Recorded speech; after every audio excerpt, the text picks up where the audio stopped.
Hi friends, இன்னைக்கு ஒரு டேஸ்டியான முட்டை குழம்பு தான் ஷேர் பண்ணியிருக்கேன். வீட்டில் டைம் இல்லை, கொஞ்சம் பிஸியாக இருந்தனாலோ இல்லை டயர்டாக இருந்தாலோ வெஜிடபிள்ஸ் இல்லைனாலோ என்னோட கோ டு மீல் இந்த முட்டை குழம்பு தான். இதுக்கு நம்ம எதுவும் தொட்டுக்கெல்லாம் செய்ய தேவையில்லை. இந்த குழம்பு வச்சுட்டோம்னாலே போதும். அதில் உள்ள எக் வச்சு தொட்டுட்டு சாப்பிடுவாங்க. இதுக்கு நான் முதல்ல முட்டை வேக வச்சுட்டேன். ஒருத்தருக்கு 2 முட்டைன்ற கணக்கில் நான் வேக வச்சிருக்கேன். அடுத்து நம்ம குழம்பு ப்ரிப்பரேஷன் ஸ்டார்ட் பண்ணிடலாம். 50 கிராம் புளியை 200 ml தண்ணியில் நான் ஊற வச்சுட்டேன். இப்போ நம்ம பாத்திரத்தில் ஒரு 70 ml நல்லெண்ணெய் சேர்த்துக்குவோம். இதுல கொஞ்சமா கடுகு வெந்தயம் போட்டு தாளிச்சுக்கலாம். இந்த முட்டை குழம்புக்கு வேற எதுவும் தாளிக்க போட தேவையில்லை. சின்ன வெங்காயம் இருந்ததுன்னா சின்ன வெங்காயம் போட்டுக்குங்க. அப்படி இல்லைன்னா மீடியம் சைஸ் வெங்காயம் பெருசு ஒன்று சேர்த்துக்கிட்டு ஒரு கைப்பிடி கருவேப்பிலை, இது கூட ஒரு 10 to 15 பூண்டு பல்லு போட்டு இதை நல்லா வதக்கிக்கலாம்.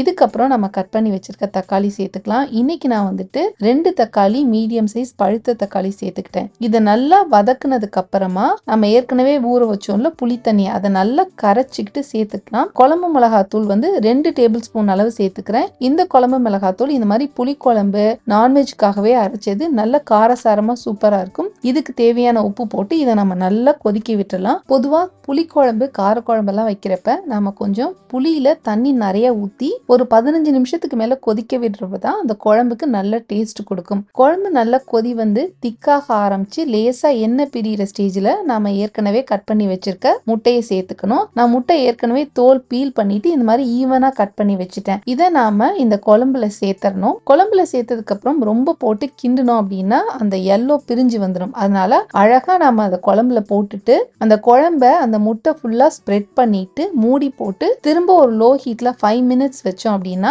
இந்த குழம்போட காரம் எல்லாம் முட்டையில நல்லா இறங்கிடும். தொட்டு சாப்பிட்றதுக்கு நல்ல டேஸ்டா இருக்கும். நம்ம முட்டை வேக வச்சுட்டு சமைக்க ஆரம்பிச்சோம் அப்படின்னா 15-20 நிமிஷத்துல குழம்பு ரெடி ஆயிடும். இது கூட நீங்க தொட்டு சாப்பிட வேணும்னா அப்பளம் வச்சுக்கலாம். இந்த ரெசிபி நான் மெயினா பேச்சுலர்ஸ்க்கும் ஆஃபீஸ் போறவங்களுக்காகவும் தான் ஷேர் பண்ணேன். கண்டிப்பா ட்ரை பண்ணுங்க. வீடியோ பிடிச்சிருந்ததுன்னா மறக்காம லைக் பண்ணுங்க.